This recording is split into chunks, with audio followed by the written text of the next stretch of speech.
Welcome to the Millionaire Car Salesman Podcast, the #1 resource for automotive sales professionals, managers, and owners to learn how to make money, accumulate wealth, and to all out ball out in the auto industry. And now your hosts, Sean V. Bradley and L.A. Williams.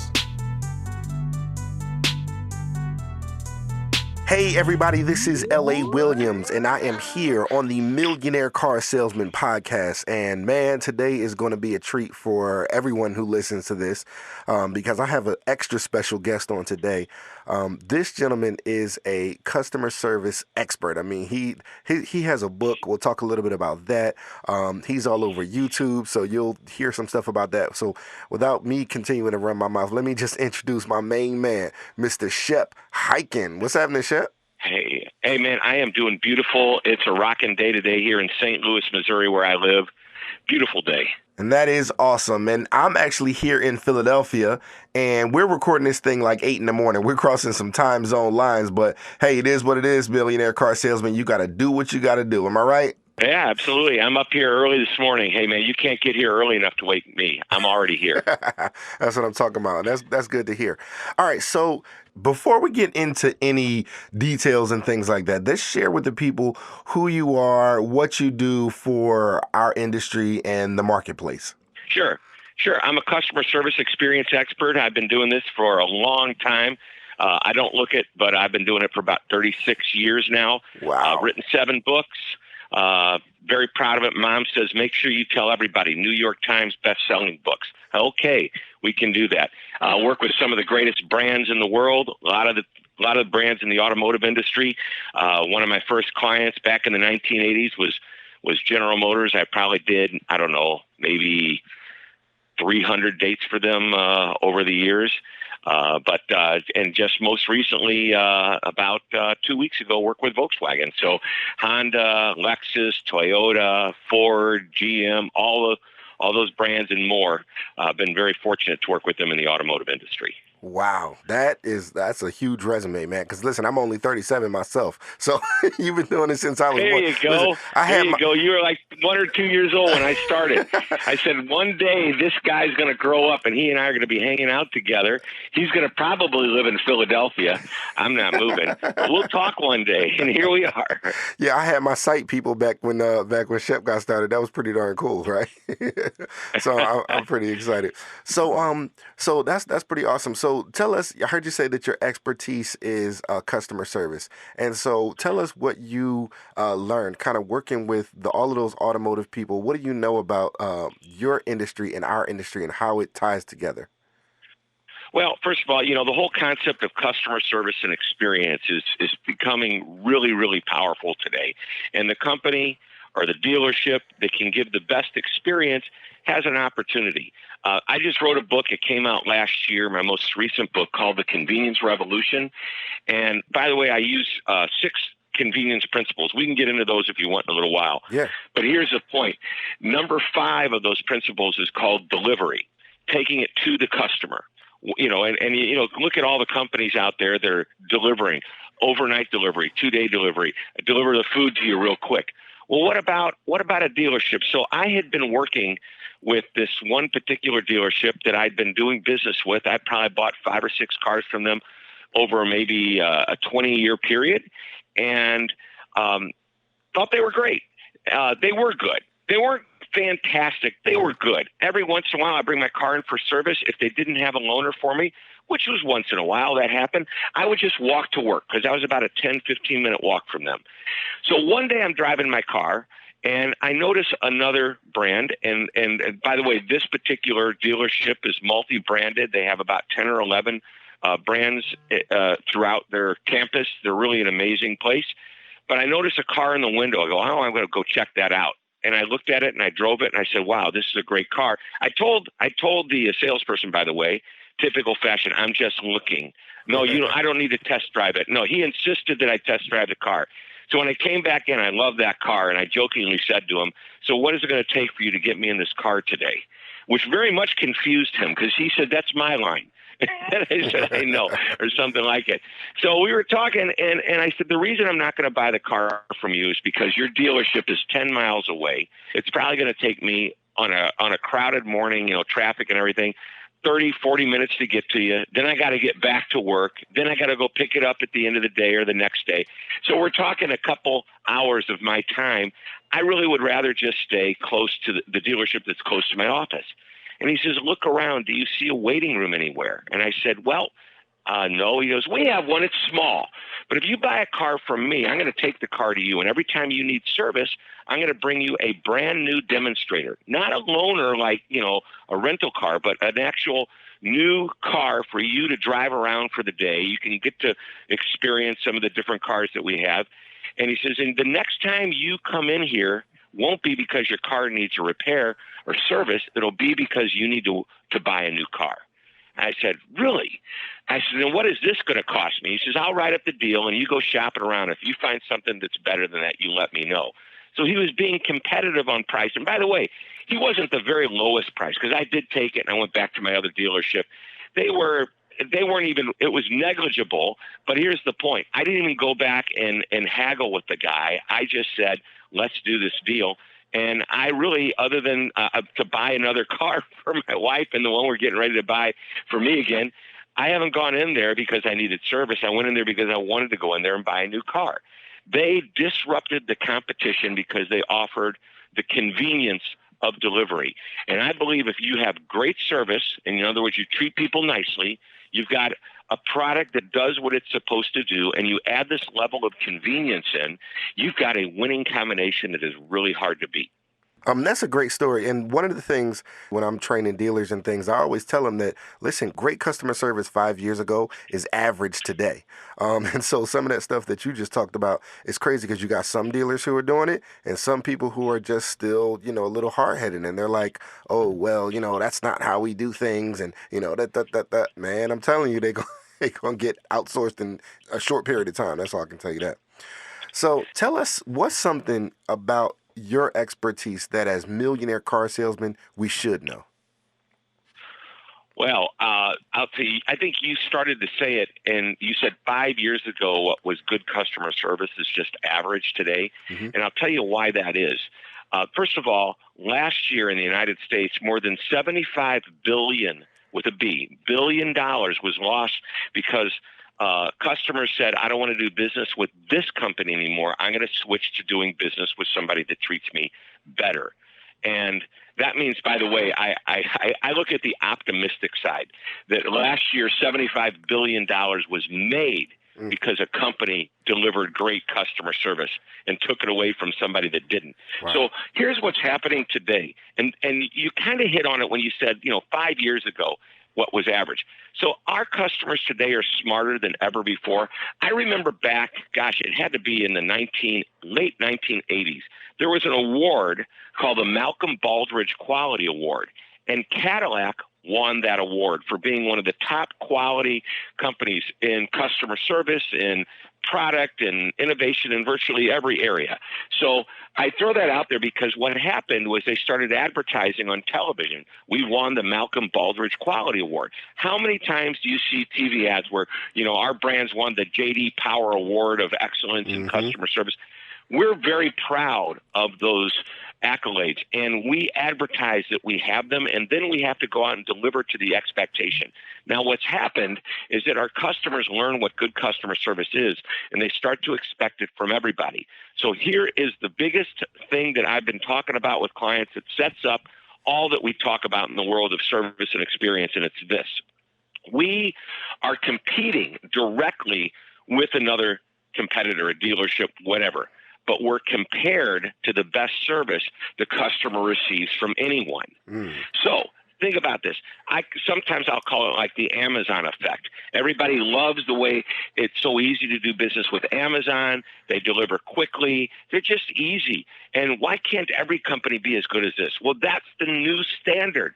So we've got to deliver at a level that is it's just at a much higher level than we've ever done before because our customers are smarter about it. And if we don't deliver to that level, they're just going to move on and find another dealership to do business with. 100%.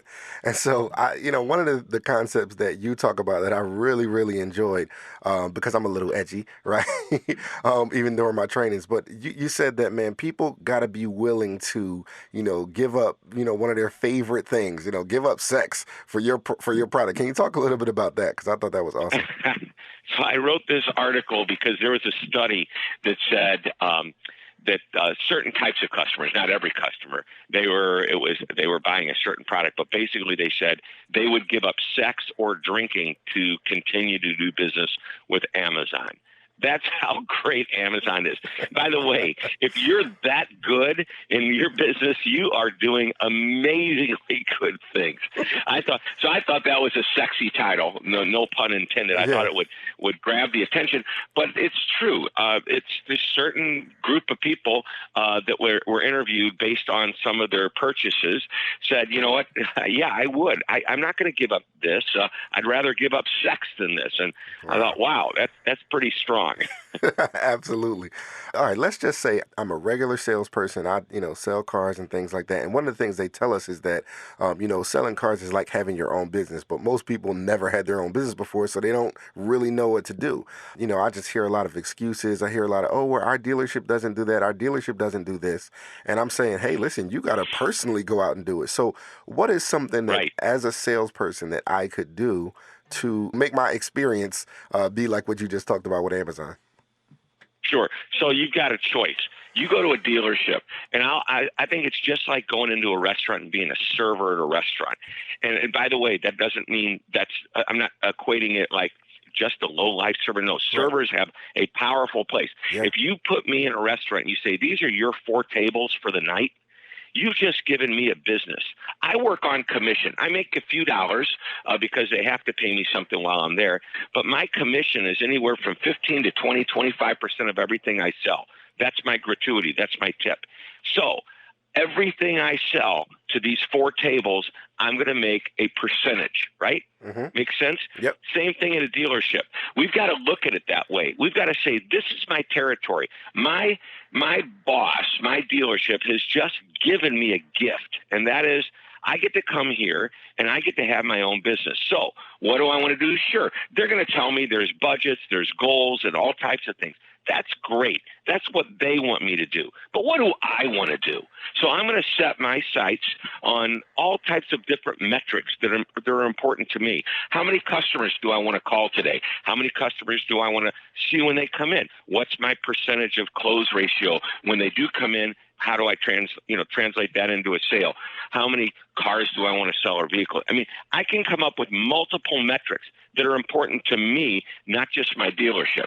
And they put me in business. They're giving me the right to sell that vehicle to somebody that walks through those doors. And I don't have to wait for somebody to walk through the door. Why don't I call the people that I've already dealt with and ask them who they know might be looking for a new car? I mean, this is old stuff, standard stuff. But you know what? Sometimes the basics and the common sense things that are out there, unfortunately, they're not so common anymore. So we need to go back to the basics and remind ourselves what got us to the dance. I love this line. It works so well, we stopped doing it. It's like, how did this person become successful? Now, why are they in a lull? Go back to what made you successful and do it again. And so anyway, your point is well taken. When you are in a dealership, it is your opportunity to create your own business. And what are some of the things you can do? You can pick up the phone a little bit more than the person at the desk, near you. You can write notes. You can, I have a friend of mine. I receive an email every single week from this guy with a tip about life. This is a car salesman that's building relationships and creating a following because he's willing to give somebody something of value that has nothing to do with you coming in and buying from me. It's just me building a relationship with you. So those are, it's just a few of the ideas and some of the things that go through my mind on that question. Absolutely. I love that. And then it was crazy because you mentioned writing notes. And in reading your book, The Amazement Revolution, you talked about your mom and how when you were 12, you had the Yes. magic business.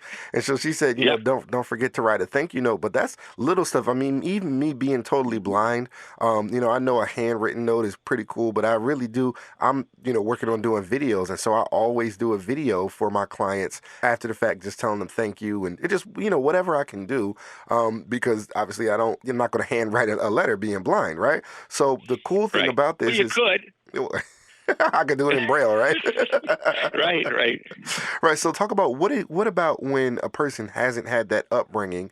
What are some of the things that they should start with? Like, how do they begin to develop that mindset? Well, I mean, a thank you note is just, I mean, first of all, it's an attitude of gratitude and appreciation. How Hmm. do you like that? It's a rhyme, an I love attitude it. of gratitude. I'm not the first person to say that, by the Hmm. way. But I think what happens, and by the way, you mentioned video. How many people receive a thank you video? Not Mm. very many. Mm-mm. This is the technology tip of the day for you. It's called Bomb Video, BOMB, and maybe you've got a different program, but Bomb, I think it's bomb.com. But if you check out Bomb Video, just Google it. It is a program designed for you to use your mobile phone or a little camera you might have on your desktop, and you just shoot a quick little video. It says, "Hey, this is Shep Hyken here. I just want to thank you for, I do this with the clients that hire for having me speak at your meeting. And I'm usually doing this like when I'm in my taxi cab on the way back to the airport or when I'm actually sitting on the airplane waiting for the plane to take off. I shoot this, 45, 60-second video. And then with Bomb, it gives you a template. So it looks like, hey, this is a video from Shep Hyken, and you send it. Now, this isn't like sending a regular video, which is a big file, to your client. No, it sends them a picture of the video. It says, click here, and then it plays it, through the Bomb portal.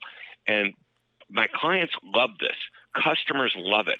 And you know what else you can do is not just a thank you video, but why not do a broadcast video? Just like we do with YouTube, you can put a video on YouTube, and then you can send an email or a text to your clients with a link saying, hey, I created this video about the latest and greatest whatever, or a tip, or something, to talk about what's new at our dealership. But you got to be careful. If you start doing too much marketing and advertising, people aren't going to click on the video and watch it anymore. You've got to give them something of great value. But video, I think, is a huge opportunity that a lot of people aren't yet capitalizing on. Absolutely, man. And it's crazy when you mention Bomb because we do have clients and we actually welcome them into the automotive industry. But it's huge to hear that from you because one of the biggest things that I hear is that, oh, I don't want to shoot the video. And I don't know if I should single her out or not, but there's a certain person that's very, very close to me that says, oh, well, don't do it in the car. Oh, don't do it on the plane. Oh, don't. Man, people don't care. As a matter of fact, it's probably more, welcoming because it's you in your normal environment and you don't have to always try to stage everything. It doesn't have to be a perfect environment for you to shoot these videos. So I thought that was absolutely phenomenal. So Yeah. I think the more natural it is, the more it is that it's you, I think it endears yourself to your customers even more. absolutely. All right. So talk about been doing customer service for 36 years. Has there ever been a time where you wanted to deliver great customer service and it maybe just didn't come across as such, something that maybe didn't go quite right? Can you talk about that? Well, I mean, it's my mission in life to make everything right because that's what I do for a living. But I'll give you an example of something that was one day it was out of our control. A company or a person called, and this happens virtually every day. They call and they want to buy one of my books or a box of books for their customers or their employees. And this particular person bought a book from us, and we shipped it just like we always do. And we actually usually track the shipment and we know when it arrives. So, and we figure that's good enough. We know it's there. Hmm. Well, the client calls us like 2 weeks later and says, where's my book? What do you mean, where's my book? We sent it. We look at the track. It shows it. And so apparently what happened is they're in a business, they're in a company, and it went to their mail room, but somehow or another between the mail room and this person's office, the book got lost or whatever. Now, we could have simply argued that, hey, it's totally out of our control. Once it leaves our office, it's either the post office, FedEx, UPS, whatever. We could have said, but we know it arrived there, so somebody in your place must have taken it, not our problem. But we said, hey, man, we're really sorry this happened. We showed that it arrived. We showed that it was signed for by this person, but I'll tell you what I'm going to do. If you can check and see, maybe it's there, but if I don't hear back from you in the next hour, we're going to put another one in the mail. We'll have it overnighted to you. You'll have it by tomorrow. And the client went, wow, what? You can't ask for anything more than that. Yeah. I took responsibility for something that wasn't even my fault, but it reflected on me. And that's the important part. Years ago, Jeff Bezos used to say, we don't need a customer support number at Amazon because we should be so good that customers don't need to call us. And that's fine until something goes wrong. And that something that typically went wrong wasn't Amazon's fault. It would leave the Amazon warehouse being shipped, and somewhere in the transportation mode, it got lost, damaged, whatever. And that's why people would call. I didn't get whatever it is that I ordered. Had nothing to do with Amazon, but they recognize it reflects on them. Amazon will immediately send you out another item, and they'll go to work and finding out what happened, and they'll get it back and resell it or whatever. But that's the point. You've got to think like that. You can't say, not my problem, not my fault, not my responsibility. It's already there, Somebody bought a car for me. They drove out and something happened. They had to bring it back for service. Sure, it was maybe a defect in the vehicle, and that's not the salesperson's fault, but the salesperson has the relationship with the customer and therefore has the obligation to see that problem through to make sure the customer's happy, because then that customer is going to want to come back and do business with them again. Here's what I want everybody to think about. I use the word always, because always is something like it's consistent. It's always. The best people in the world aren't over the top. The best companies don't deliver over the top, wow, blow me away customer service. Matter of fact, the best companies in the world, all they are is a little bit better than average. And they're not going to like that I say this, but that's the truth. Horst Schultz, the founder of the Ritz-Carlton Hotel Group, he had this saying, that he says, if you were just 10% better than average all the time, you're going to be better than most everybody else in the world. Now think about that statement. When there's a problem, you have a chance to go over the top and fix it. But here's the word always. Here's where it comes in. As long as you're a little bit better than average all of the time, always, this is what people will say about you. They're always so helpful. They're always friendly. They're always knowledgeable. And then when there's a problem, of course, and you can do a little bit more than usual. And you know what? Even when there's a problem, I know I can always count on them to take care of me. That word always followed by something positive is what's putting people in the zone of amazement and taking care of their customers. Always is the hard part, the predictability, the consistency of always being a little bit above average. Doing it all the time is not easy. It's easy to slip back into mediocrity. Absolutely, man. You are dropping some nuggets today, man. So I'm excited. Here's the thing. I want to get your feedback on something that recently I saw this over the weekend in the Millionaire Car Salesman Facebook group, right? There was a gentleman who said, sometimes there are customers, local customers who drive, 2 hours, let's just say, to buy a vehicle to get a lower price, right? But then, they might have a trouble like, pairing their phone or something like that, and then they want to bring it to the local dealership to ask them to do it. And he said, there was times that I did it, but man, I just feel like, it just bothers me so much that you went, so far and didn't get a proper delivery, and now you're asking me to do it. And he's like, I'm just going to tell my people, no, don't do it. So I'm pretty sure I know what your answer is, but how do you help a person that's thinking that way? Well, first of all, that's a shame that they're thinking that way, because every customer that comes into my store, if I have a dealership that did business elsewhere, is an opportunity to own that customer in the future. And if you are operating at a level where price is your biggest concern and biggest issue, if all you're doing is competing on price, somebody will drive 2 hours to find a better price. And by the way, if you can't educate that person of the advantages to doing business with you to where some small amount of money, and by the way, that I'll bet that the person drove 2 hours for a small amount of money, the amount they paid on gas and the amount of time they would normally, it probably wasn't worth it, but in their mind, price is price. If you're really good, you're going to move people off of that whole concept of price. I'm not saying you can't be competitive. So you mentioned that book just a moment ago, Amaze Every Customer Every Time. That book was written with one role model throughout the entire book. And it's not that the book is about them, but I use them as a role model. Most everybody knows who Ace Hardware is. Ace Hardware is a hardware store that's owned by individuals. Even though Ace is a national or even an international brand, they're in 70 some odd countries, all of those stores are owned by individuals. All of those stores are small compared to Home Depot and Lowe's and all these big box stores that pop up right near them. So Ace Hardware recognized that this competition is like David versus Goliath. Mm-hmm. It's huge. How do you compete against them? Well, number one, the big guy has that big box store has bigger selection. Number two, they typically have lower price.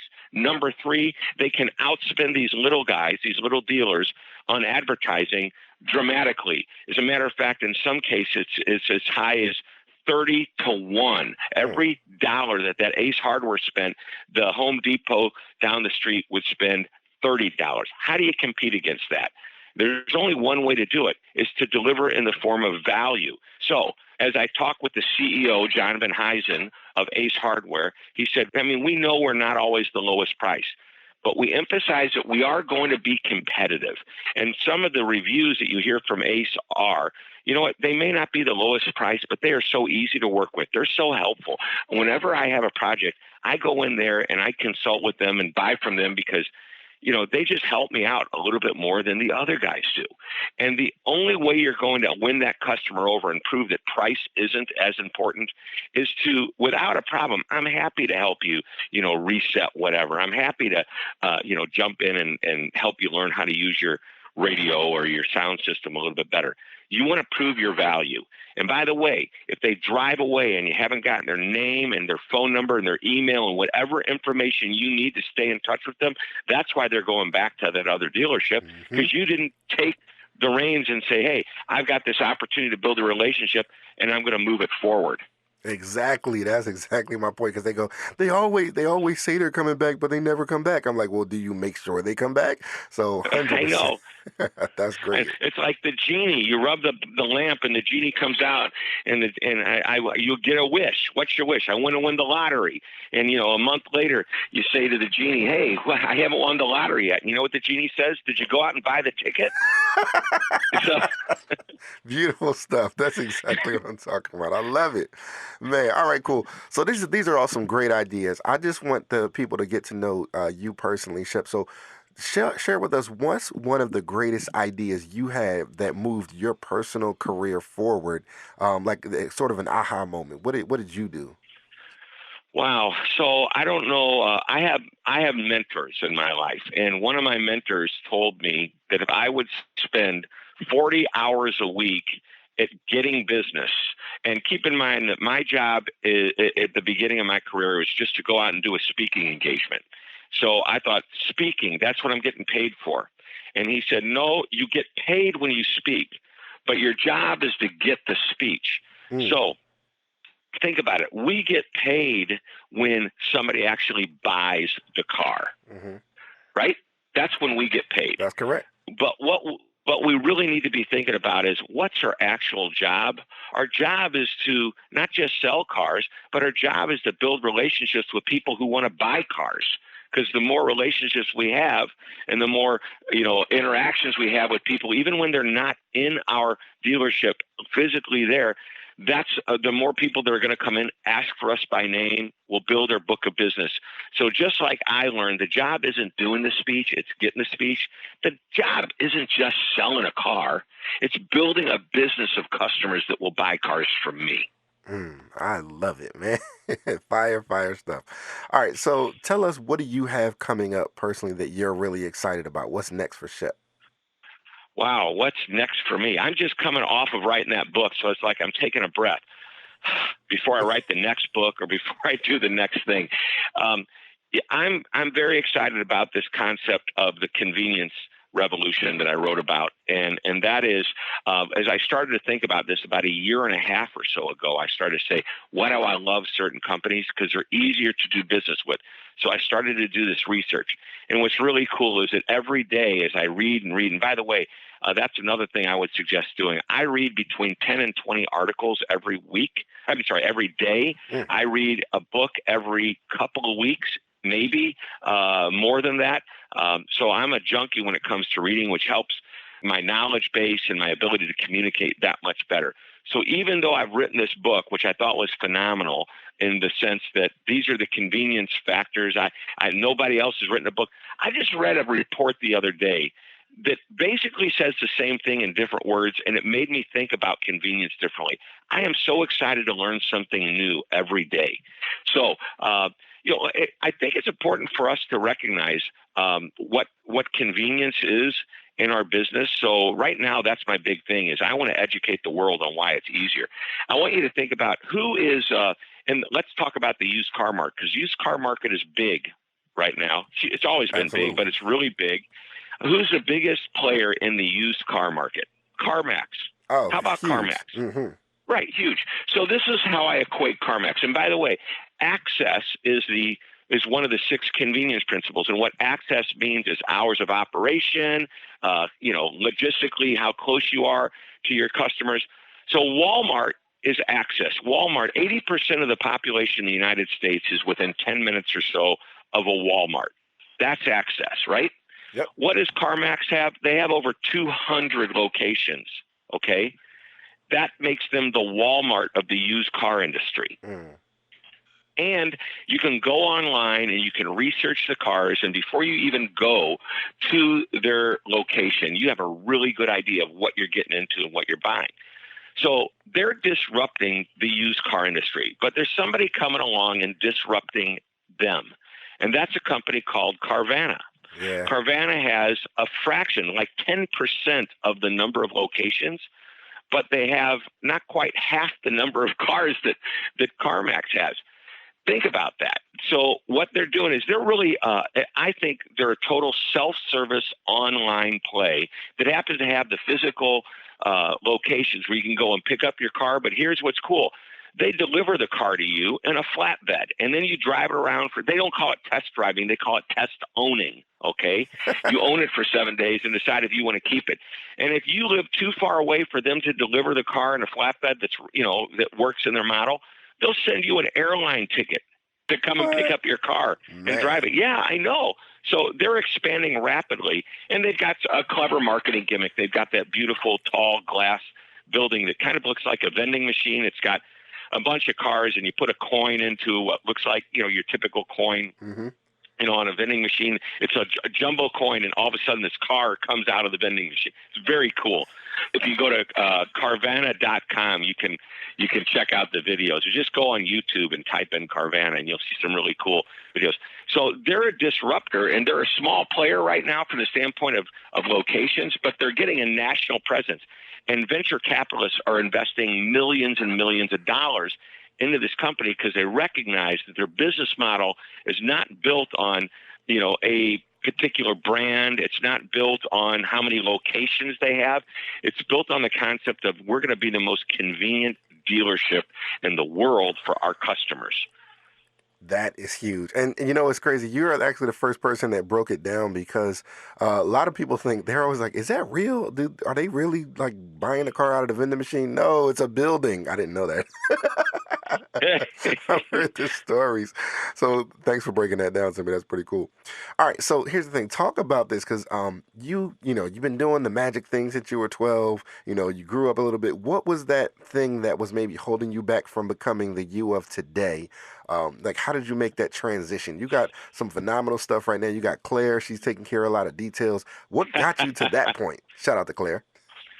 So, wow. Shout out to Claire and the rest of the team, by the way. They're Oh awesome. yeah, Franca, Brooke on my team. I know your team is awesome. I've been very lucky, and maybe I'm just an optimistic person. But when when I was growing up, 12 years old, I'm doing my magic shows. I'm an entrepreneur.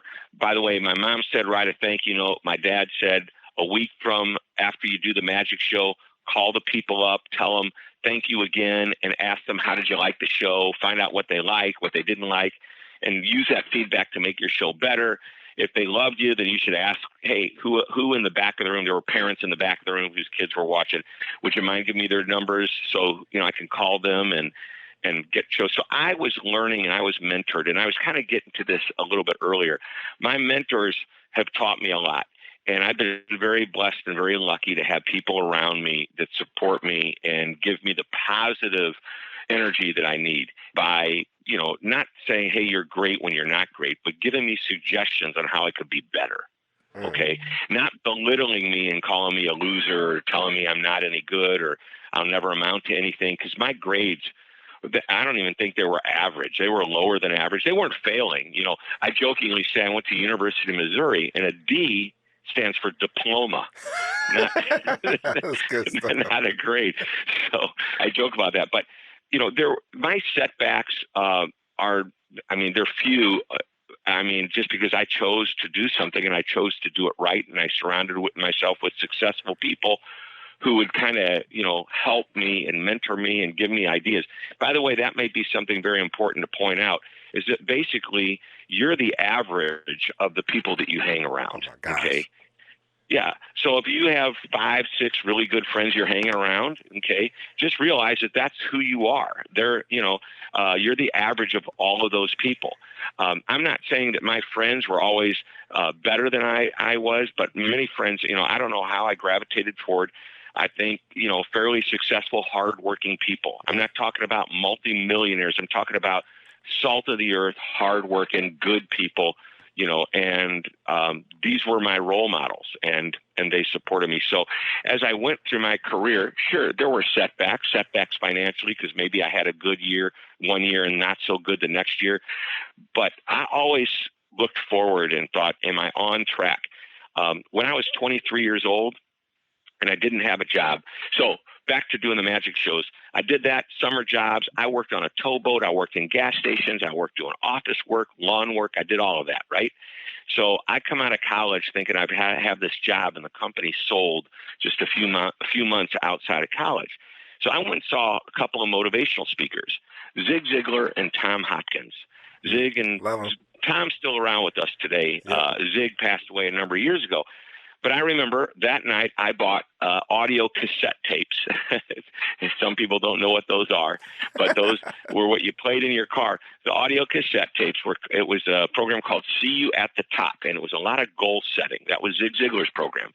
Tom Hopkins had a book called How to Master the Art of Selling, or something like that. Yep, I showed a video in my training. Yep, and I have that book still today, and I'll never forget leaving that and thinking to myself, wow, I could do what they're doing. I had the entertainment background. Aside from doing birthday party magic shows, I'd worked my way into nightclubs when I was in high school and college. So I had a pretty comfortable level of getting up in front of people.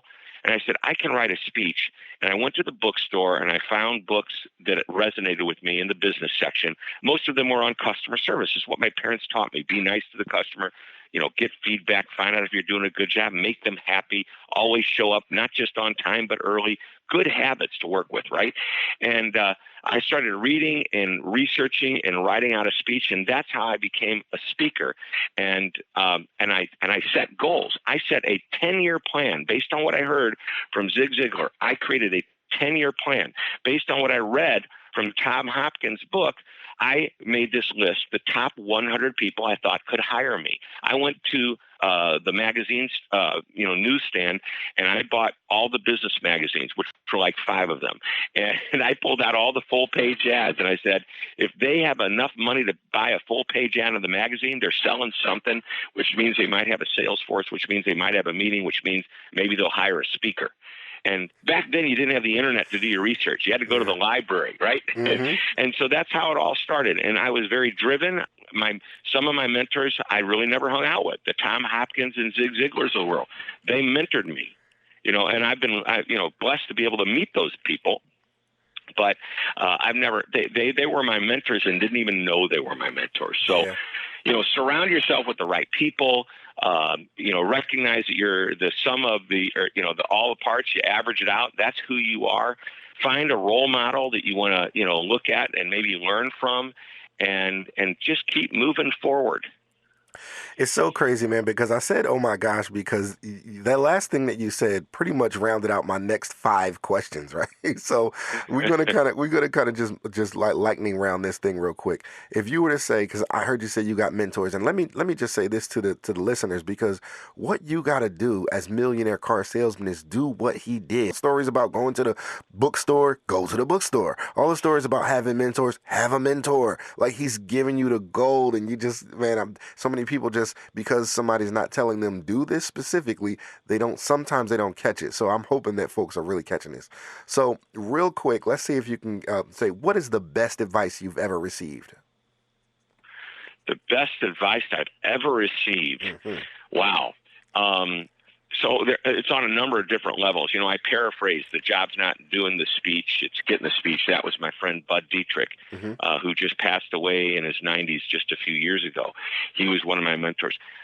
Man, I got to tell you, doing the plan, Zig Ziglar, creating that 10-year plan, Yeah. that was really Ali important. Rader talked about that on one of our recent podcasts. Yeah. Best advice I ever received, man, I think that there's a lot of things I could do. I mean, people tell me, you should always do what makes you happy. Mm-hmm. And that doesn't mean you're supposed to have fun and it's a party at work, but what's your passion? If you're passionate, if you just take a job just to sell a car because you think you can make a few dollars before you get to your next job, you're never going to make a career in this.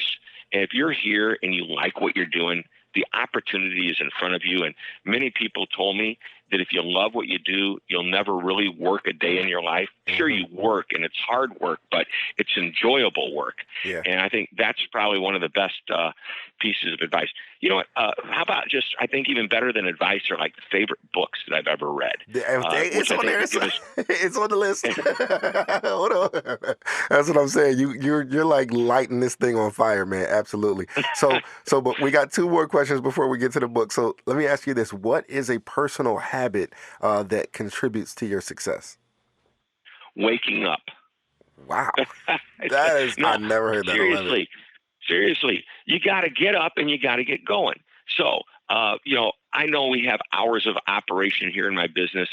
I don't think there are very many days that I show up later than when our business opens, but I have a plan. I get up in the morning, usually get up between 5 and 5:30 a.m. I work out most mornings. It really gets my blood going, gets me ready for the day. I'm usually in the office between 6:30 and 7 a.m. On those days. And, it's like I am ready to go when I get here. I don't get here and say, okay, now what do I do? I think that's a really good habit. That's the auto industry. Getting up and when you wake up, it's not just about waking up and getting up. It's about waking up and getting ready to go. So I think that's good. My dad, when I was a kid doing the magic shows, I got to a point where I could do like 4 or 5 magic shows on a Saturday. And I was so good that when I put my props away, I put them into the box the perfect way. So when I got to the next magic show, I can open up the box and they're ready to go. And it was really no setup time. I could show up 1 minute before the engagement is supposed to start and go, where do you want me to perform? Set the box down. I'm pretty much ready to go. And my dad said, at what point do you think the parents are looking at their watch, wondering if you're ever going to show up or not? Even though you show up on time, is that really on time? And I'm thinking, maybe not. Maybe I need to be there 15, 20 minutes ahead. He goes, exactly. So you should be there 15 or 20 minutes ahead so they're not worried about you. You wait for them. Don't make them wait for you. And I think that was really good. I mean, so it's you and when you show up, you don't just show up. You show up a little bit early and you show up ready to amaze. That is phenomenal. All right, so you gave us one. You mentioned BombBomb. What's your favorite internet resource or app, something that you use that helps you succeed? Wow, something that I use that help. Well, so BombBomb's great for marketing and staying in touch. So one technology that I think is just really powerful. My CRM my customer relationship management Wait a minute. database. Don't mention the CRM because that's, every dealer has those and they're such a waste of time. And I don't feel like using a CRM. Oh, no, don't say that. Talk to him. Yep. So when I first started out, I had a little box filled with index cards for every client. And I had a year, January through February, I had little dividers. And the deal is in the next 30 days, that was always thick. That's who I needed to call. And they're all on index cards. And when you could transfer it over to a CRM and it became digital, it just meant less paperwork and I didn't have to work in that little box. A better way to track people. Here's the thing. A CRM isn't about just having a database so you can send out a mailing every once in a while. You got to put notes in there. Who are these people? And I know you want to talk about the book thing in a minute. And this is real important because one of the things I learned from a gentleman named Harvey McKay after reading his book, and he and I have since become great friends, is you've got to know your customers. And I'll talk about him in a minute when we talk about the book, but that's what goes into CRM. Customer relationship management. Yep. The R word, relationship. You've got to build those relationships. 100%, man. And it's so crazy, man. You would think that you've been listening to the last few podcasts because that has been the topic. And so, you're just adding to the fire. I love it. So this is the next question. Recommend one book and why. And I'll get you, I can let you go over one if you really want to. Okay. Well, I want to give you two books. One of them, I already mentioned Harvey McKay, and I'll talk about his book in a second. But another book is called The Experience Economy. By the way, this is outside of buying any of my books, yeah, right? Of course. Just got to throw that out there. So The Experience Economy suggests that the experience is more important than anything else. Why do people spend $4 or $5 at Starbucks for a coffee rather than the inexpensive cup of coffee somewhere else? It's the experience. So Joe Pine and Jim Gilmore wrote a book, The Experience Economy, and talked about how the experience trumped everything. We've got to create an experience for our customers. The other book that I love, it's very tactical, is Harvey McKay's book, Swim with the Sharks Without Being Eaten Alive. He's written a number of books, but what I love about that particular book is it has a questionnaire in there called the McKay 66. 66 questions that you want to ask your customers and get to know. Many of those questions are personal. Names of your kids, where you grew up, favorite foods, favorite sports teams. You don't get that by just having a short conversation. You get that over time, building on the relationship that you have. That's why that CRM that we talked about a few minutes ago is important. That's where that information goes. So when that customer walks in, you can talk to them about what's going on in their life. Because when they buy a car is a major purchase for them. Now, other than their home, it may be the biggest purchase that they ever make, if they even buy a home instead of rent a home, right? And you've got to get to know these people. This is a lifestyle for them. They're getting ready to make a choice about something that's going to impact their lifestyle. So why shouldn't you know about their life? So I love Harvey's book. And by the way, I've got many, many others that I could recommend. But I think those two books are really important for most people. What about the people? Because that's something that I talk about in my training all the time. And when I'm on the phone with customers, these are the questions that I ask. But it's in conversation. It's not like cold, like what's your name? What's your age? What's your kid's age? Right. You know what I'm saying? Right. It's not robotic. But what do you say it's to people? Relationship. Yeah. What do you say to people who are like, well, I feel like I might be getting a little too, they feel like they can do that stuff in person, but beforehand, they feel a little nervous about that. Well, you've got to build rapport. So you start small and just say, so tell me a little bit, hey, what are you driving now? Do you like it? What do you like about it? Now you're talking about cars. And when they say something like, and I love it, one of the things I like about it, it's nice size and I've got a family. Oh, really? How big's your family? Yeah, boom. There You just go. crossed. Yep. Right? They open the door for you. How old are the kids? Yep. Wow. And you say you're driving around. What are you driving around to school, to sports, just to friends?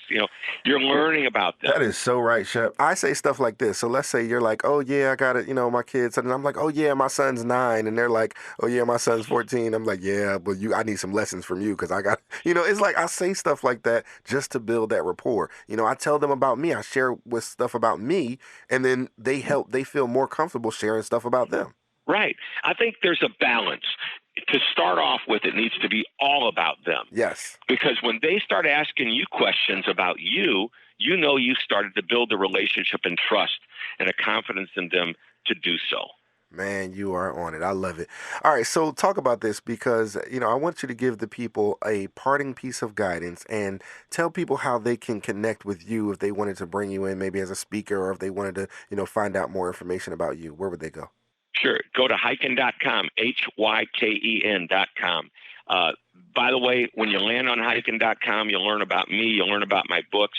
I believe in the law of abundance, which is to give away, because the more you give, the more you get. There's a newsletter you can sign up for. Every week, I send out an article on customer service. I've done now over 600 of these articles. Wow. And they're free. They come with a cartoon. I have clients that blow up the cartoon, put them in the break room. They have something to talk about once a week in their meetings. You go on YouTube, I have over 600 videos, many of which are 3 and 4 minutes long.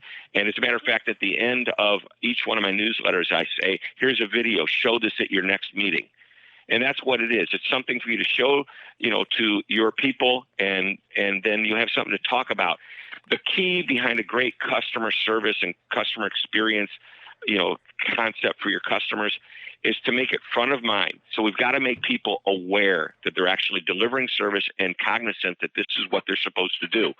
And the only way to do this is to constantly reinforce it. And you don't need to do much, but spend 5-10 minutes a week with each person. We have clients that have daily huddles, and they talk about it every single day. But if you talked about it even once a week, you're doing better than so many others. Awesome stuff. All right, so it's crazy because I've actually ended plenty of podcasts just like I'm getting ready to say, but I'm going to say it anyway. You are the average of the 5 people that you spend the most time with, and you've just been spending time with the blind phone master, L.A. Williams, and the customer relationship management expert, Mr. Shep Hyken. So thanks so much, everybody, for listening. Go out there and be a millionaire car salesman. Thanks, Shep. All right, take care, L.A. Thank you. Bye-bye. Ladies and gentlemen, if you like it, you love it, you want more of it, then don't wait for the next money show. Just go to bradleyondemand.com and take your career to the next level.